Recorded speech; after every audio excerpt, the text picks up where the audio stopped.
పునీత అలానుసు గారికి మరియ తల్లి చేసినటువంటి 15 వాగ్దానములలో మొట్టమొదటిది, జపమాలను భక్తితో ప్రార్థించే ప్రతి ఆత్మకు నా ప్రత్యేక రక్షణ గొప్ప అనుగ్రహము ప్రసాదించబడును.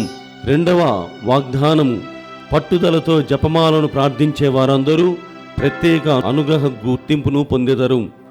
మూడవ అనుగ్రహము, జపమాల నరకపాయములను జయించుటకు శక్తివంతమైన అస్త్రము.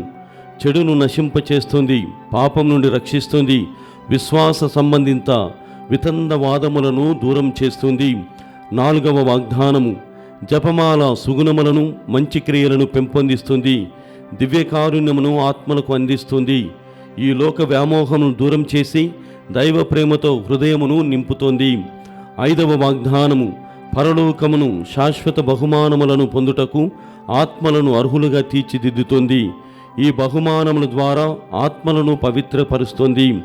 ఆరవ వాగ్దానము, జపమాలను భక్తితో జపిస్తూ ఎవరైతే నా సన్నిధికి నమ్మకంతో వస్తారో వారు నశించిపోరు. ఏడవ వాగ్దానము, భక్తితో జపమాలను ప్రార్థిస్తూ పరమ దేవరహస్యములను ఎవరు ధ్యానిస్తారో వారికి ఎలాంటి అనర్థాలు అకాల మరణము దరిచేరదు. ఎనిమిదవ వాగ్దానము, నిజమైన భక్తితో జపమాలను ప్రార్థించువారు శ్రీసభ ఓదార్పును అనుగ్రహమును పొందకుండా మరణింపరు. తొమ్మిదవ వాగ్దానము, భక్తిభావముతో జపమాలను జపించువారు వారి జీవిత కాలములోను మరియు మరణ సమయములోను దివ్య వెలుగును చూచెదరు. వారు సంపూర్ణ దైవానుగ్రహమును పునీతుల బహుమానములను పొందెదరు.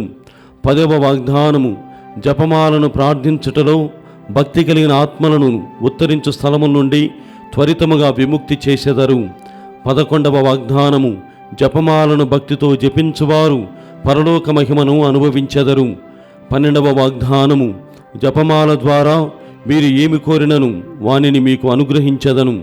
13వ వాగ్దానము, జపమాలను వ్యాపింపచేయు వారికి వారి నిత్యావసరాలలో నా సహాయము ఎల్లవేళలా అందింతును. 14వ వాగ్దానము, జపమాలను ప్రార్థించు వారందరికీ వారి జీవితములోను మరణములోను పరలోక పునీతుల వేడుదల కల్పించదనని నా దివ్యకుమారుని దీవెనను మీ కొరకు పొందెదను.